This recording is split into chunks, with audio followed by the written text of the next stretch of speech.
"Hey Aaron, let's get this movie," my father said as he held a brand new VHS copy of the Master Collection version of Bruce Lee's film from 1972, The Way of the Dragon.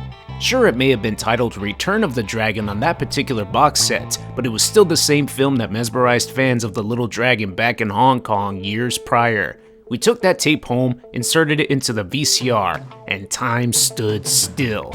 It was my first Lee film, and from the opening credits, I was hooked. Coming off two previous box office juggernauts from 1971 and 1972, this film proved to be an even bigger success and was the final stop before Lee's monumental Hollywood feature, Enter the Dragon, would take the world by storm. But it certainly wasn't easy for Lee to get to this point in his acting career. My name is Aaron, and with its 50th anniversary on December 30th, 2022 approaching, I'd like to dive into the film that started my fandom for Bruce Lee and Hong Kong martial arts cinema goodness in general. This is a tale of Bruce Lee's Way of the Dragon. Bruce Lee was born Lee Jun Fan on November 27th, 1940, the exact year, month, day, and hour of the dragon on the Chinese zodiac calendar. With his father, Li Hoi Chuen, already in show business as a famous opera performer, it didn't take long for Lee to appear in a film himself, debuting in 1941's Golden Gate Girl as an infant. His acting career officially began as a 6-year-old in 1946's The Birth of Mankind, and he would also appear in a film alongside his father in 1948 called Wealth is Like a Dream. With the stage name Little Dragon Lee bestowed on him, box office success soon followed his efforts in 1950's My Son Ah Chang, also known as The Kid. Around this time, he began to take Tai Chi lessons from his father, but didn't stick with it due to his hyperactive nature. At one of his schools, St. Francis Xavier's College, he also took up the art of boxing.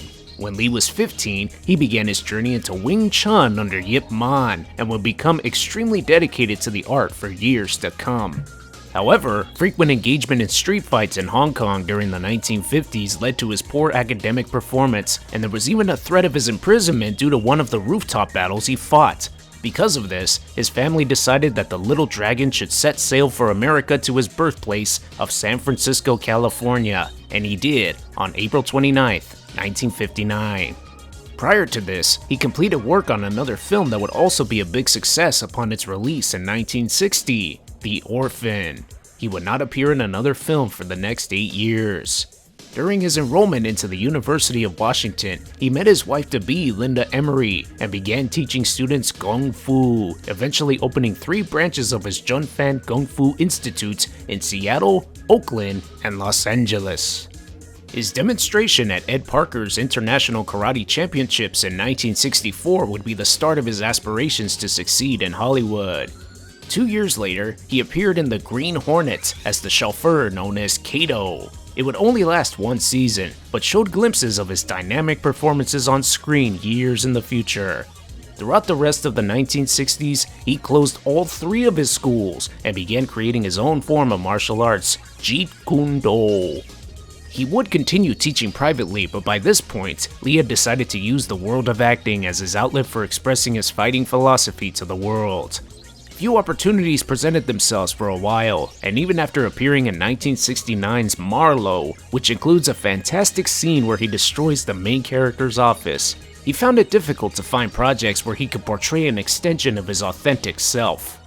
A screenplay known as Project Lang, widely known now as The Silent Flute, was pursued in collaboration with late actor James Coburn and late producer Sterling Silliphant, with Coburn describing it as a piece where the martial arts are used as a tool to portray the self-evolution of man. Lee ceased his efforts when the project continuously failed to get the financial backing it needed. On August 13, 1970, Lee would suffer his infamous back injury while weightlifting, damaging the 4th sacral nerve in his lower back. Despite a doctor's conclusion that he'd never be able to kick again, Lee bounced back in a matter of months. It was then in 1971 when he finally gained momentum with his appearance on the television show Longstreet. On the 3rd episode, The Way of the Intercepting Fist, his character, Lee Chong, saves the blind detective Mike Longstreet from a scuffle in the streets and becomes his personal martial arts instructor. The episode, named after Lee's art of Jeet Kune Do, is a wonderful display of the man himself as he helps Longstreet find the source of his ignorance. This is also where the famous "Be Water" quote was born. Disgruntled with his experience in Hollywood, Lee returned to Hong Kong. Now back home, he was surprised to discover his work on the Green Hornet had actually caught on tremendously with Chinese audiences. So much so, the show was actually known as The Kato Show, with his scenes often being the focal point. Raymond Chow, a producer with the then struggling film studio Golden Harvest, approached Lee with the prospects of making films together. A more lucrative offer from Run Run Shaw of the Shaw Brothers reached Lee shortly after, a deal with $5,000 paid per film. Ultimately, The Little Dragon went with Golden Harvest due to greater creative control and signed on for 2 films. There's a good chance I'll cover these films in the future, so I'll keep my thoughts on them here brief. The first film, The Big Boss, was filmed in Thailand on a tight budget of 500,000 Hong Kong dollars, translating to roughly $100,000 US, and directed by Lo Wei in 1971. Lee plays Cheng Chow-an, who is brought over by his uncle to live with family members and work in an ice factory. As the film proceeds, a sinister plot involving the ice is revealed, and Cheng has no choice but to break a promise to his late mother. This is definitely a grittier picture with lots of bloodshed in between fight scenes. The production value is consistent with the film's tight budget as the sound effects and voice dubbing are less than stellar. Nevertheless, it's still fun to see how it all started for Lee in his martial art film career down in Hong Kong. His dynamic presence is on full display each time he fights, and you can't help but root for the guy the more the plot thickens. Most importantly, audiences in Hong Kong raved over one of their own being portrayed as such a strong hero like Chen is in The Big Boss. The result? A new box office record of 3.2 million Hong Kong dollars.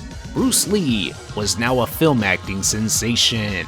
His initial outing was followed up with Fist of Fury a year later, this time with a slightly bigger budget of 800,000 Hong Kong dollars, or a little under $200,000 US. In this one, Lee plays Chen Chen, the talented pupil of Master Ho Yun-ja at the Jinwu School. Chen's master has been poisoned. By whom? For what? It was not known for certain, but one thing is certain. Chen wants revenge. The film revolves around this premise, as he and his fellow students are constantly harassed by the Japanese students in the area, led by Hiroshi Suzuki. Eventually, Chen has had enough of this crap, taking the fight to the Japanese and doing damage each time. I really enjoyed this one, as Lee continued to expand on his incredible martial arts sequences throughout the film. One of which involved a young Jackie Chan performing this stunt for the Suzuki character. This would also mark the debut of his memorable nunchaku usage while destroying a ton of students in their own dojo. The ending is also highly dramatic and one of my favorite film endings ever. Despite intense clashes behind the scenes with returning director Lo Wei on the creative side of things, the film would go on to surpass the record set by The Big Boss, with 4.3 million Hong Kong dollars earned at the box office. With his 2-film contract at Golden Harvest now fulfilled, Bruce Lee was set to take on a new challenge with his next picture.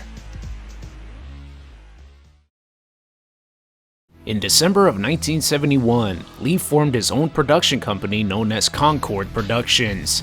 This was still in affiliation with Golden Harvest as one of their satellite companies, but Concord opened the doors for the Little Dragon to fulfill a more ambitious concept.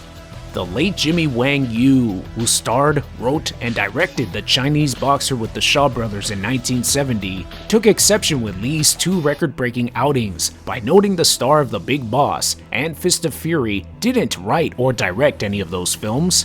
Additionally, Lee's relationship with Lo Wei disintegrated after a disagreement over the proposed film called Yellow-Faced Tiger. These 2 factors would enhance the Little Dragon's desire to write and direct his own picture, on top of acting in the lead role, co-producing, overseeing all fight choreography, helping in the cinematography, and even playing percussion on some of the film's soundtrack. So when Lee mentioned in an interview with Alex B. Block during the filming process that he relaxes by working, this is proof indeed. For his third film, Lee would portray Tang Lung, a country boy from Hong Kong summoned by the uncle of an owner of a Chinese restaurant down in Rome. The film would turn out to be much more comedic in nature than the previous two, with the fight scenes being significantly less gory. Some of the personnel joining Lee in this production would be Raymond Chow as co-producer, Tony Liu and Nora Miao, who both debuted in The Big Boss, the late Lee childhood friend Unicorn Chan, the late Wei Ping Ao, and the late Huang Sung-sing, each from Fist of Fury, the late karate champion Robert Wall, and of course, the former middleweight karate champion Chuck Norris.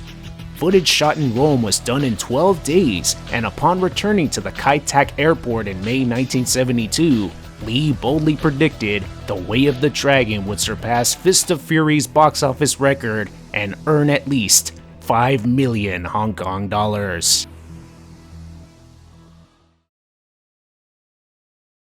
Bruce Lee's third film, The Way of the Dragon, debuted in Hong Kong on December 30th, 1972. The opening credits featured these intriguing visuals of men rowing their boats down the stream while the names scroll on screen. It is this moment here where it really hits home. Written and directed by Bruce Lee. Awesome. Tang Lung is chilling out at the airport with this lady giving him a vicious death stare. He has trouble interacting with the citizens of Rome as he is unable to speak the language. But there is one thing that doesn't ever need translating: an empty stomach. If you are watching the Fortune Star version of this film found in the Bruce Lee Criterion Collection, this quick moment of him attempting to ask this child where he could find food appears. However, this funny physical demonstration scares the kid off. It's odd how this was left out of the Master Collection version, as Lung suddenly appears at the front door out of nowhere. Eventually, he discovers a restaurant as this customer leaves. On the Criterion Collection, another scene absent from the Master Collection plays. Tang Lung continues having trouble with his language barrier while ordering a meal, pointing at several items on the menu. The waitress brings him tons of different soup. Seemingly taking this as a challenge, Lung readies his bib and eats it all like Joey Chestnut eats hot dogs. Where the hell was this scene when I was a kid? Lung has to loosen his belt after that one and has no problem paying for his big lunch. Hilarious stuff. Now this shot of Lung walking out of the restaurant is immediately where the Master Collection cuts to after he discovers there's food to be eaten there in the first place. The little song that plays as he burps effectively adds to the comedy involved. My nostalgia for these simple notes is ridiculous. Suddenly, a beautiful young woman is clearly looking for someone in the area. Lung pulls out a photo, and it seems to be a match. This is Miss Cheng Qinghua, played by the wonderful Nora Miao. Lung explains his flight arrived early and he was starving hungry, so he ate a little. A little. Chen asks how her uncle is doing back in Hong Kong, and it is revealed he has fallen ill. In his place arrived Tang Lung, eager to solve the problem affecting her life at the moment. Unimpressed with the young man, she presses him on what he can do to help. Hey, don't be so formal. Don't worry, I know that I can help you. And he will help, after she directs him to the restroom. Yet another brief moment missing from the Master Collection where he actually does ask about the restroom, which further adds to the comedy after seeing him eat all that soup earlier. Lung and Miss Chen make their way to her car, and he can't help but inquire about the model. BMW? Mustang? It's a Rolls.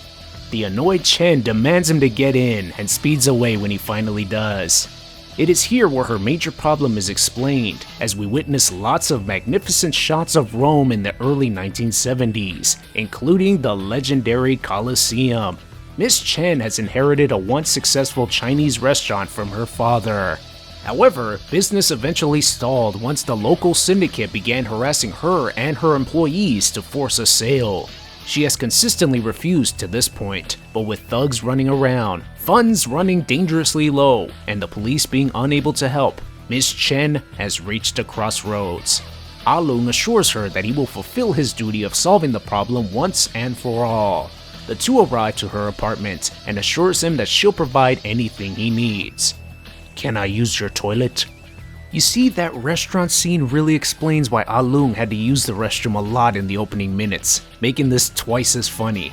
Anyway, Miss Chen's disappointment in this young lad is on full display as he attempts to open up to her. When the subject of the impending Chinese New Year comes up, we catch a glimpse of Tang Lung's martial arts skills, prepping the viewer for the inevitable. Miss Chen convinces Ah-Lung to deposit his money in a local bank, and off they go to meet this big guy. While exchanging currency, Lung's sour reception to the teller's playful gesture and his distrust for this weird foreign money leads to Chen lecturing him about proper social etiquette. As she tells him how to conduct himself in public, he mirrors this gorgeous woman's smile and wink in hilarious fashion. He then places an arm around the woman and Miss Chen huffs away. Another missing scene from the Master Collection. The gorgeous woman transports him to parts unknown. Lee continues building up to the crescendo of martial art goodness as Ah-Lung performs katas at a mirror, until he finally realizes the woman is looking for some real action. Thank you, Mr. Lee. The embarrassed Ah-Lung rushes back to Chen's apartment. This is where the Master Collection cuts to immediately after Chen angrily left Ah-Lung to begin with, by the way, and he reaches for the doorknob, but this gentleman appears. It's Ah-Gun, played by the veteran actor Chin Ti, aka Gam Dai. This dude is one of my favorite characters in the film. Ah-Gun is pleased to meet Tang Lung and escorts him to Miss Chen's restaurant for the first time. We are then introduced to Uncle Wang, played by the late Huang Sung-sing. Tang Lung begins to grow more comfortable here and explains his experience so far in Rome has been terrible. When Wang asks how things are in Hong Kong, Lung happily notes he's from the country, not the town, you see. In the country? Miss Chen is not amused. Ah-Gun serves some tea and Lung asks where the customers are. With the thugs running around the area, says Wang, nobody dares come in here to eat anymore. I love the voice dubbing on these old school Hong Kong martial art films so much. Ah-Gun then reveals some of the workers are out back training, and you know Tang Lung wants a look-see. Hey! Yells out the late Unicorn Chan. With the lack of work, Gun explains the workers spend a lot of their time practicing karate, so they could deal with those damn thugs. But Ah-Gun is having none of that crap due to the art being foreign. Foreign or not, says Lung, if it helps you to look after yourself when you're in a fight, then you should learn to use it. Doesn't matter at all where it comes from. Classic Bruce Lee wisdom. Gun responds by saying his game is Chinese boxing, and is enlightened when Lung reveals he knows some of that too.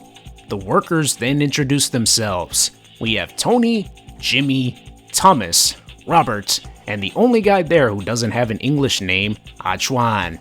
They are all unimpressed with Ah Lung at first and dismiss Chinese boxing for lacking any real power.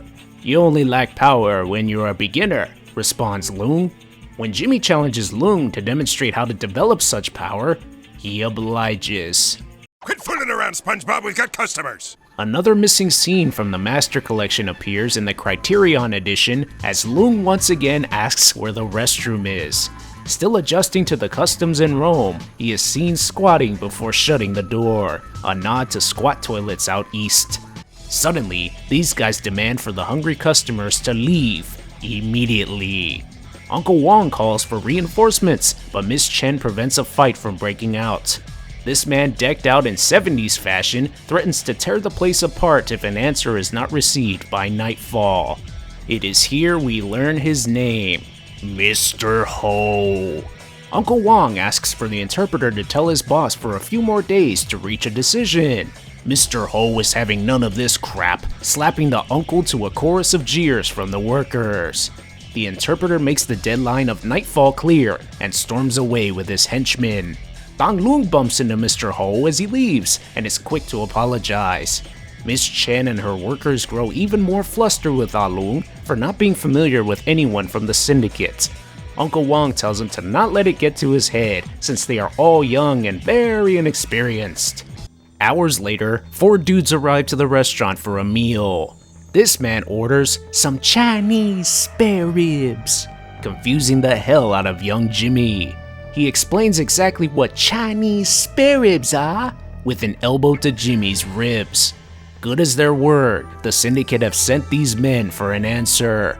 Before a brawl breaks out, Uncle Wong begs the young ones to keep their cool before the restaurant is wrecked. Jimmy challenges the thugs to step outside, and they oblige. You know Alung is not gonna miss any of this.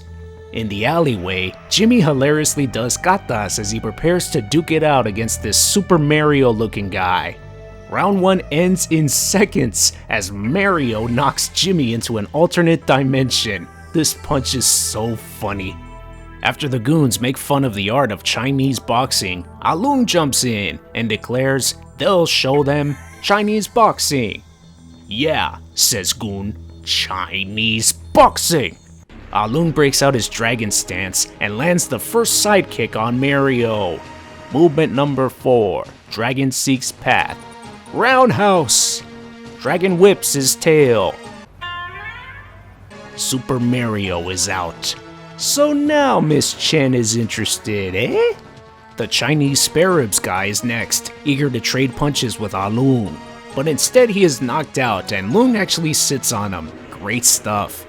The final 2 thugs slowly approach the vicious fighter and meet their doom via killer sidekicks. Alung Win. The workers rejoice around their new dragon, but Uncle Wong warns them of the syndicate's incoming bid for revenge. Miss Chen happily breaks up the arguing and escorts the dragon home. Back at the apartment, Alung asks if acquiring a gun in Rome is readily possible. It was actually tough to get one in Hong Kong at this time. When she says anyone can buy one at any time, he spends time crafting nifty throwing darts the next morning to nullify the threat. Back at the restaurant, Agun has prepared an exquisite meal for Tang Lung as thanks for destroying the thugs. Look, mutters Jimmy in disgust. It's always Alung. Hey, it actually is Alung. Tony hilariously mimics the dragon's movements as the workers rejoice with their new champion. At the same time, they all slap each other in between compliments to Alung. This interaction is so entertaining. Eventually, Tony requests Alung to demonstrate once more, since he was too fast the night before. Jimmy adds fuel to the fire in the alleyway, noting he didn't see the fight since he was knocked the hell out.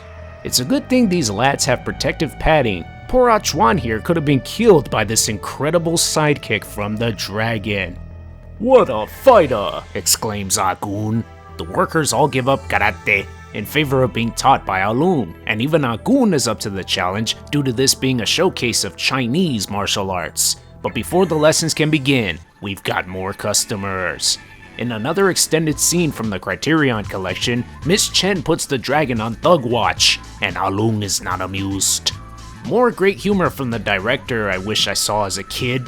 Later that evening, the two return to the apartment and discover themselves held at gunpoint. My boss wants to see you, says the gunman, but Lung has other ideas. The dragon tosses one of his darts at the gunman's hand and dismantles him. He then drags his carcass outside the door and tosses his gun through the window, through the wall. The boss is not amused. Played by John T. Ben, the syndicate leader is not pleased with his goons. What I like, I get, and I want that restaurant.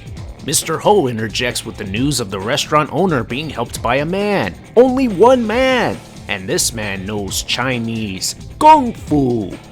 Kung Fu? Behold, Bruce Lee, the superhuman.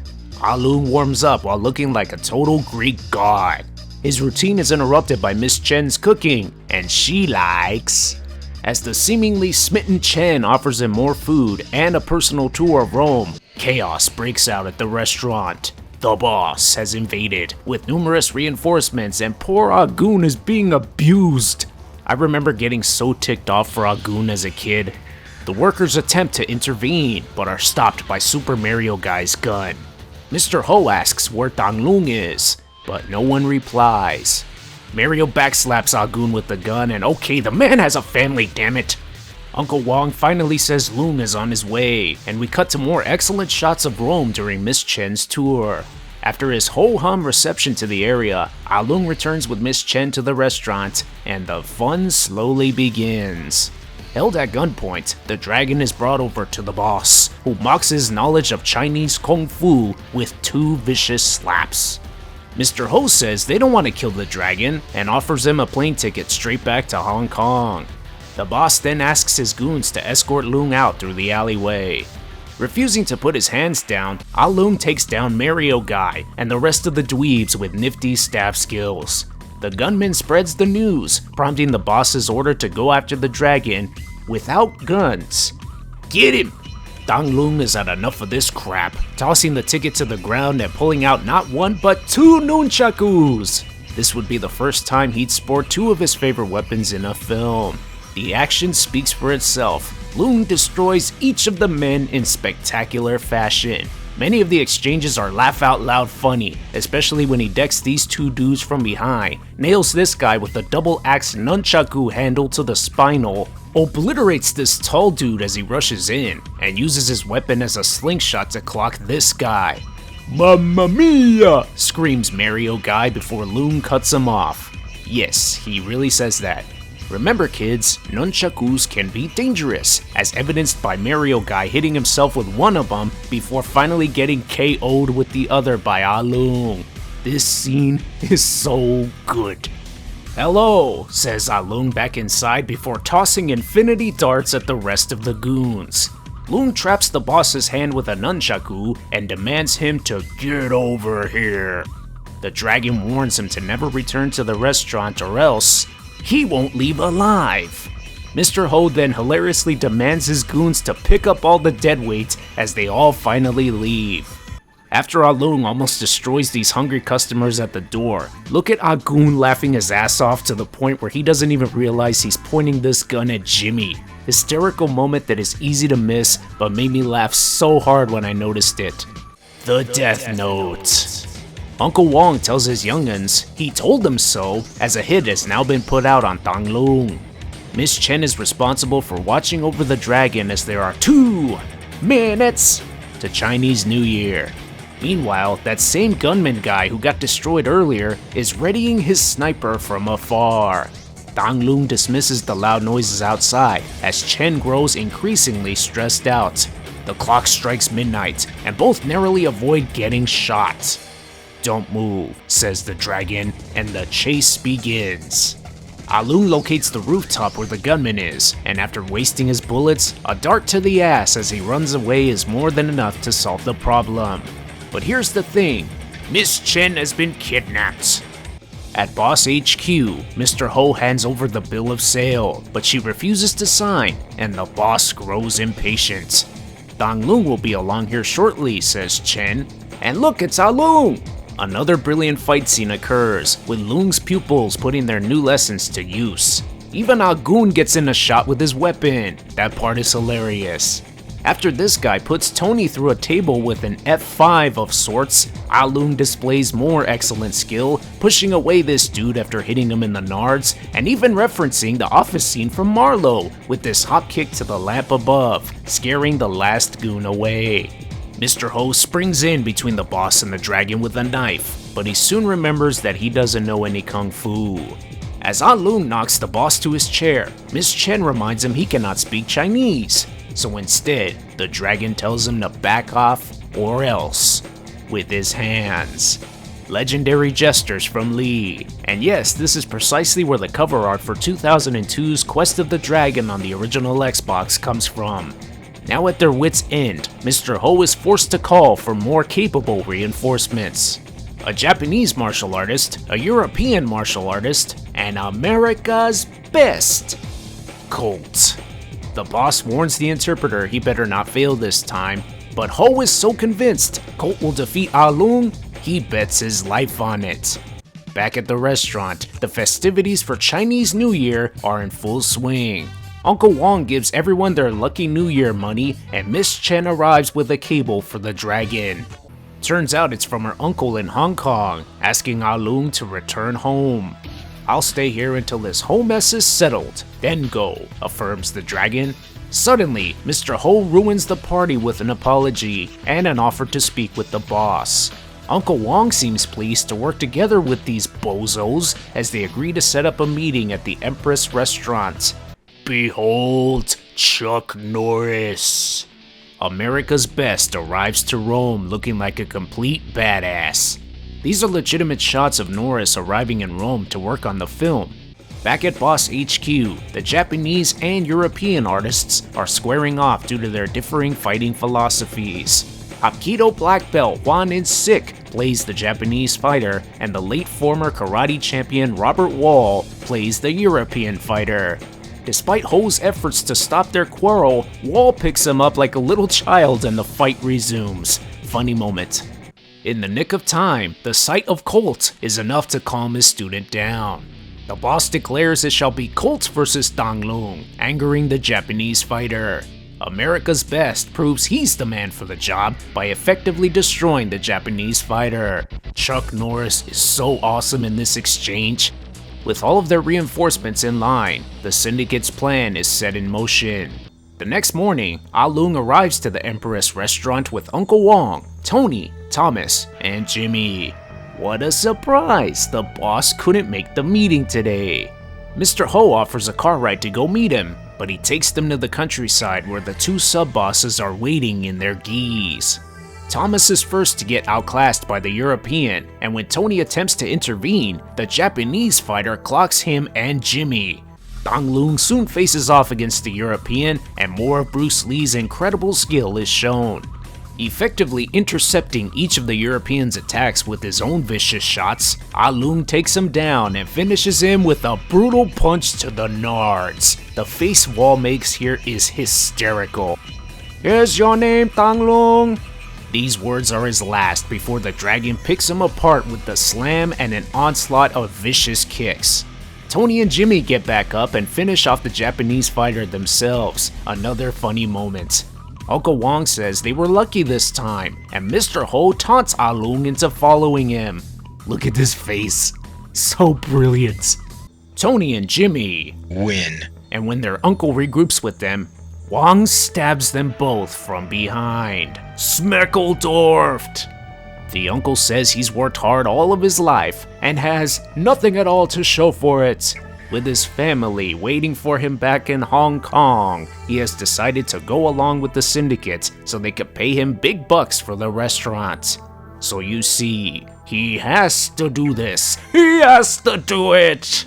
Dong Lung is hot on the trail, arriving to the legendary Roman Colosseum, where Colt eagerly awaits their duel. A viewing of 1960's Spartacus inspired Lee to incorporate the monument in the film.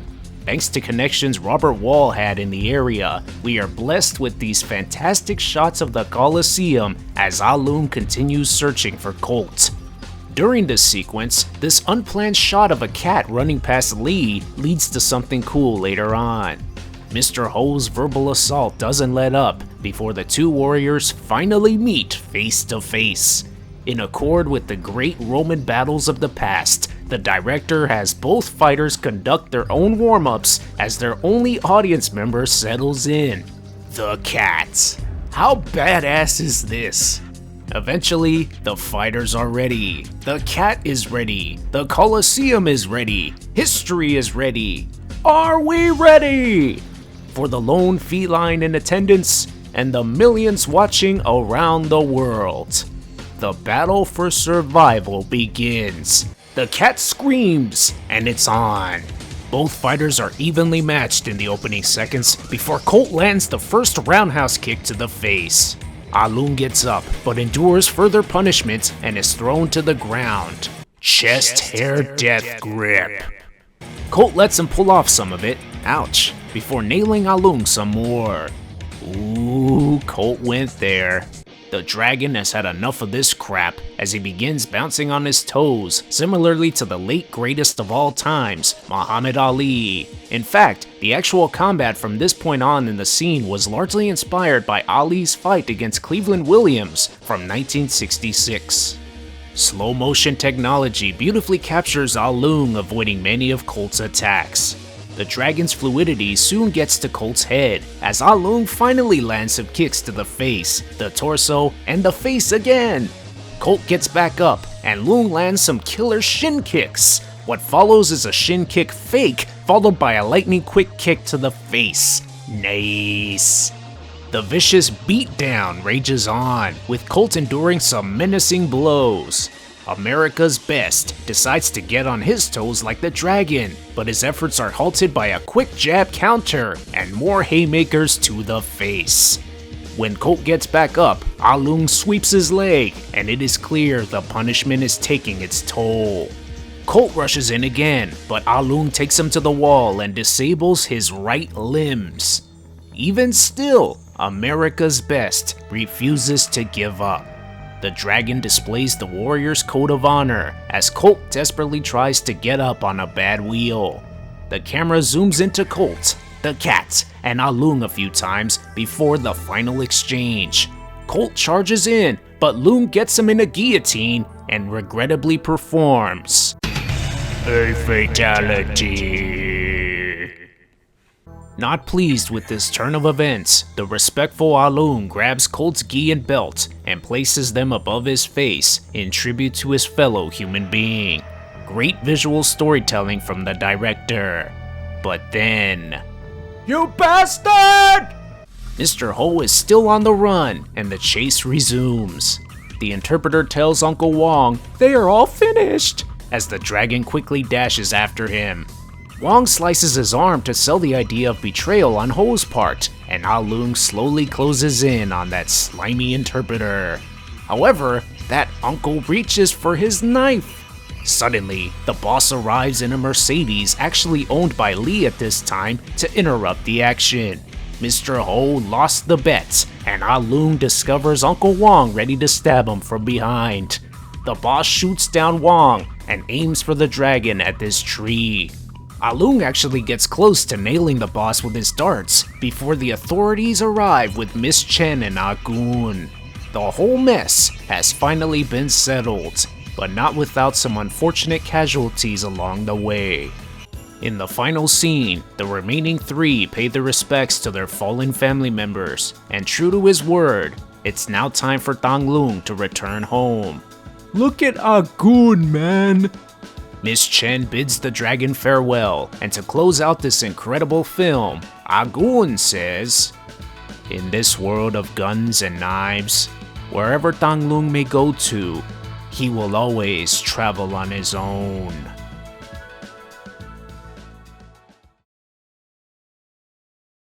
And that shall conclude our look back at Bruce Lee's directorial debut from 1972.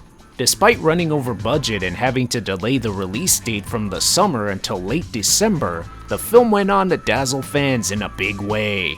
The more humorous approach was an excellent decision to showcase a more lighthearted side of Bruce Lee's acting after the intensity of the first two films with Lo Wei.